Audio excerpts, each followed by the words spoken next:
So on today's episode, I've got a deck tech for you that has 99 lands in the deck. Now, if you're asking yourself, why in the world would we do this? Well, the answer is, why not? It's a fun off-the-wall kind of a build that can be a nice challenge to build around. Yes, I have built another 99 land deck in the past, and that one, well, like I said in that episode, you might not want to play that one with certain playgroups. And while I won't spoil too much about that episode, I will say that that's not the only commander that you can build with 99 lands, because of course, on this episode, we've got a different commander. Now, it takes a very special commander to work with a 99 lands build, so with all that said, let's jump into it and find out what commander we're building around.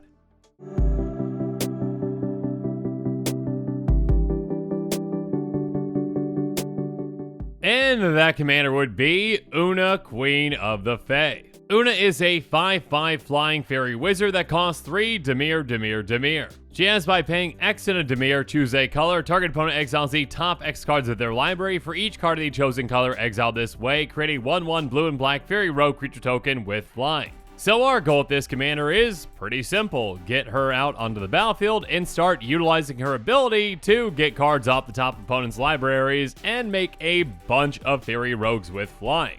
Now, obviously, a few things. Number one, obviously picking your opponent is very important with this. The less colors that are in an opponent's color identity, the better. Well, at least I should say, except if we hit colorless. That is not going to help us out. But yeah, if we're going up against a monocolored player, that's probably going to be our primary target. Because with this ability, we can make a massive army very quickly that is evasive and not much time at all. Again, we are guaranteed to hit our land drops with this deck because we've got 99 lands. So we can have an effective army of attackers and chump blockers as well. Now, the second thing I want to bring up is, well, the question, is this the most effective build of all time built around Una?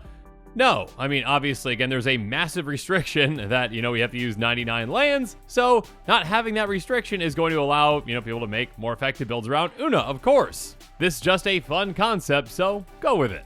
Also, like my other deck tags, every single card in this deck, including the commander, is less than $1, so it's a very budget-friendly deck. And actually, if you really wanted to build this deck with, 99 islands or 99 swamps, you could. Go for it.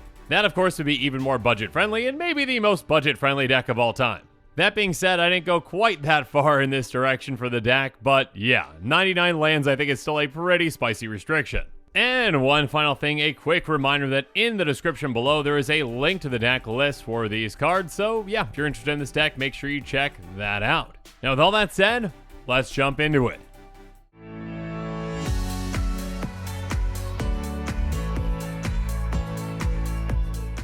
Now, technically, with this deck, since we only have 99 lands and Una, who has an even converted mana cost, we can have our companion Gyruda to join us. Because again, Gyruda's companion requirement is your starting deck contains only cards with even converted mana costs, and obviously, with just lands, and then with our commander, we meet that requirement. So yeah, why not just add a 101st card when we can? Gyruda is a 6/6 Demon Kraken for 4 Dimir that says, when it enters the battlefield, each player mills 4, put a creature card with an even converted mana cost from among those cards onto the battlefield under your control. Now, is the deck built around Gyruda? No, but it's just a nice additional thing to have. I mean, you never know, you might just hit an opponent's Blightsteel Colossus off the top of their library and win with that. Regardless, now that we've talked about the 101st card with this companion, let's talk about the other 99.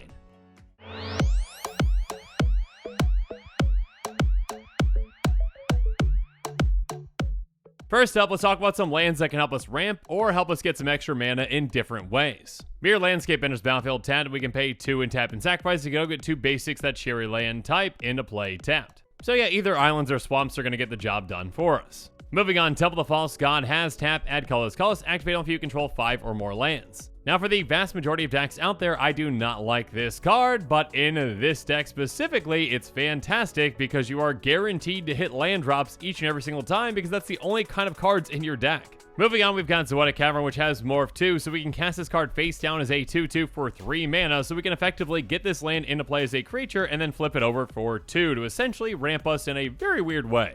Or, we can just keep it as a creature if we really need a 2/2. Next up, we've got some storage lands with Majoring Network and Dreadship Reef. Each of them have pay 1 and tap, put a storage counter on them, and then we can tap the Majoring Network to remove any number of those counters, add colors for each storage counter, move this way. And Dreadship Reef is very similar. Pay 1, remove X counters from it, add X mana in a combination of blue and or black. Regardless, these can be very effective bursts of mana if we can get them down early and get a lot of storage counters on them. And speaking of bursts of mana, we've got Sylvan White Temple, Samprazan Scary, and Sand Silos. The Temple comes into play tap, and it can tap for a blue, or we can tap and sacrifice it for blue. Scary comes into play tap with 2 depletion counters on it, and by tapping, remove a depletion counter from it to get 2 blue mana. And then Sand Silos comes into play tapped, we can choose not to untap and against storage counters on it instead, and then we can tap to remove X storage counters from it to add amount of blue equal to that amount of storage counters. So again, getting this down early can really help us have a massive burst of mana. Speaking of which, we've got 3 lands that do the exact same things, except instead of tapping for blue, they're tapping for black with Even Stronghold, Peat Bog, and Subterranean Hangar. Again, these can either just be great ways to get our commander down quicker, or just a nice burst of mana to get more into that X value. Next up, we've got Urza's Mine, Urza's Power Plant, and Urza's Tower, which each individually just tap for a colorless, but if we control all of them, they're going to tap for 7 mana in total. That is quite a lot of mana for just 3 lands. But of course, we are nowhere near done talking about lands just yet.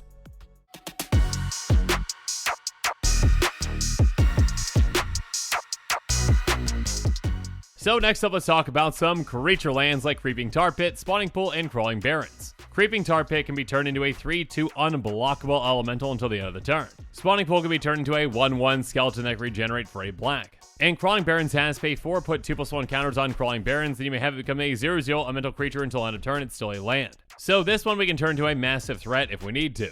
Next up, we've got some more creature lands with Mishra's Factory, Mobilized District, and Dread Statuary. Mishra's Factory can be turned into a 2/2, Mobilized District can be turned into a 3/3 for just 3 mana if we control our commander, and Dread Statuary can be turned into a 4/2. Having options like these with our mana is never a bad thing, so most of the time we're going to be saving up our mana and utilizing it right before our turn for our commander's ability. That being said, there is a land that can actually help us out with our creatures. And that land is actually the #1 card out of this deck, the golden pig of our deck, and that card is Contested War Zone. It's a land that says whenever a creature deals combat damage to you, that creature's controller gains control of Contested War Zone. We can tap it for a colorless, or we can pay 1 and tap, and attacking creatures get +1/+0 until end of turn. This land can up our army hit twice as hard. And since our fairy rogues do have flying, generally that's enough evasion to get through on at least one opponent, so yeah, this can help us dish out a lot of damage. So we can put this down right the moment that we need it, and if an opponent does take it by getting through our army, we can obviously get it back quite easily. The vast majority of decks aren't going to be able to block the number of flyers that we have, and again, this thing can really help us hit hard when we are ready to do so. It can be a high risk, high reward play, but it's one that we can make when we need to, because again, we're never going to be missing a land drop, so if we don't want to put this down or aren't ready to put it down, we don't have to. So save it for a big swing and make a massive impact with this card. But speaking of interacting with creatures,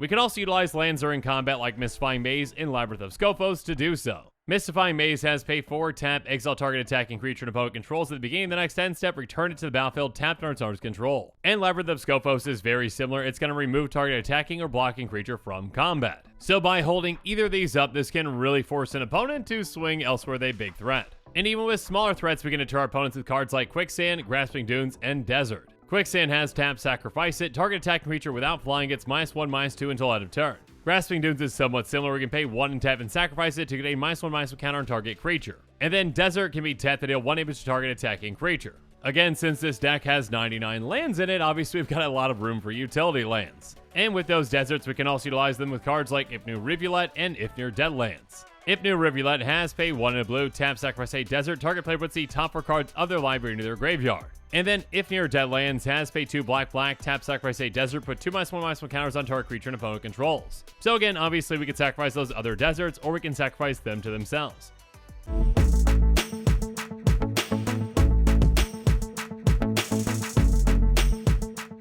Moving on, let's talk about some MDFC lands, which are a spell on one side and a land on the back.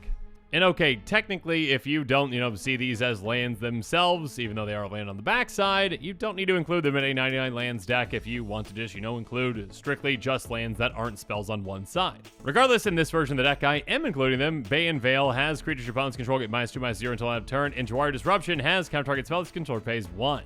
So obviously this can help us out in a variety of situations. So we're also going to be running Block of Predation and Zoth Consumption. Block of Predation says target opponent reveals their hand, you choose a card from with converted mana cost 3 or greater, that player discards that card. And then Zoth Consumption says each opponent loses 4 life and you gain 4 life. Again, obviously you're not required to utilize MDFCs in a 99 lands build, but I chose to.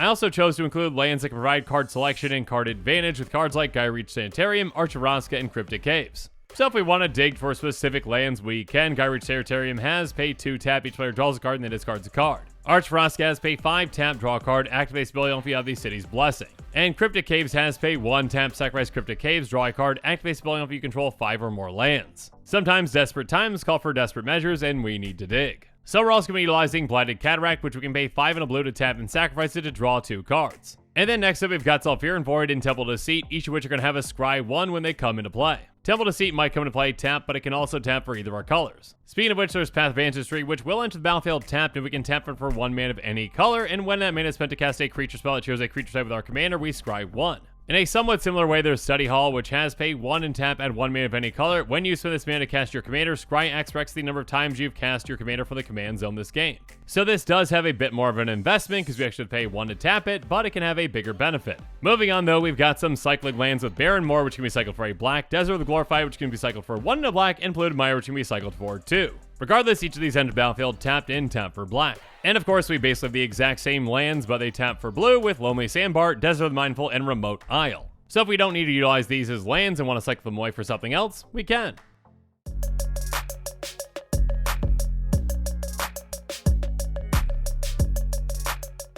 But of course, we're not done with our utility lands just yet. Let's talk about Rogue's Passage, Riptide Laboratory, and Emergence Zone. Rogue's Passage has pay 4 and tap, but target creature can't be blocked this turn. Keep in mind, it doesn't specify it has to be one of our creatures, so we can use this in a political way if we need to. And then Riptide Laboratory has pay 1 and a blue, tap, return target wizard you control to its owner's hand. Again, keep in mind our commander is a wizard, so we can bounce it back if we need to. And then Emergence Zone has pay 1, tap, sacrifice it, you may cast spells this turn as though they had flash. So in a pinch we can do that, and this can be especially effective if we want to get our commander down right before our turn. But next up we've got some ways to remove some things with Underdark Rift, Blighted Fen, and Bojuka Bog. The Rift has pay 5, tap, and exile it, roll a d10, put target artifact, creature, planeswalker into its owner's library just beneath the top X cards of that library where X the result, activate only as a sorcery. Blighted Fen has pay 4 and tap, sacrifice it, target opponent sacrifice a creature. And Bojuka Bog doesn't need to be sacrificed, it enters the battlefield tapped, and when it enters the battlefield we exile all cards from target player's graveyard. So this can be a great way on a land to really set a player back that's running a graveyard strategy. Moving on, we've also got Spawning Bed, which has pay 6, tap, sacrifice it, put 3 1/1 Colossus Eldrazi sound creature tokens on the battlefield. They have sacrificed this creature, add 1 to your mana pool. And then Sunscorched Desert is a very simple land. When it enters the battlefield, it deals 1 damage to target player. Piranha Marsh is very similar. It enters the battlefield, tap, and it can tap for a black, and when it enters the battlefield, target player loses 1 life. 1 might not seem like a lot, but every point counts. So speaking of which, on the other end of things, we've got Seraph Sanctuary, which has when it enters the battlefield, you gain 1 life. And then Radiant Fountain says when it enters the battlefield, you gain 2 life. Next up, there's High Market, which can tap for a color, so we can tap and sacrifice a creature to gain 1 life. And keep in mind, this can be a great way to protect our commander if someone is trying to, say, gain control of it. And speaking of our commander, we can help her hit even harder with cards like Forge of Heroes, Opal Palace, and Guildmage's Forum. Forge of Heroes says, tap, choose target commander that enters the battlefield this turn, put a +1 counter on it. And then by paying 1 and tapping Opal Palace, we can add 1 mana of any color in our commander's color identity, and if we spend that to cast our commander, it enters the battlefield with additional +1 counters on it equal to the number of times it's been cast for the command zone this game. Next up, Guildmage's Forum is somewhat similar, but it's only going to give us 1 counter on our commander. Still, that can definitely make a difference though, especially since our commander is evasive again without flying.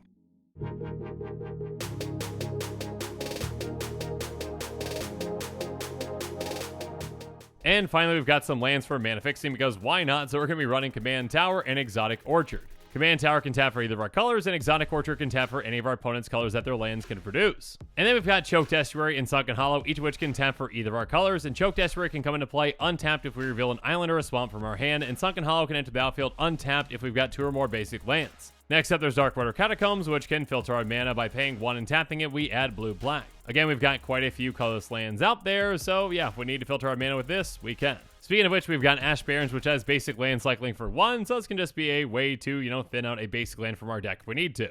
In a similar way, we've got Evolving Wilds and Timbermorphic Expanse, both of which we can tap and sacrifice to go get either a swamp or an island and play tapped. And of course, the rest of the deck is going to be filled with basic islands and basic swamps. And now that we've talked about every single card in this deck, let's talk about the price.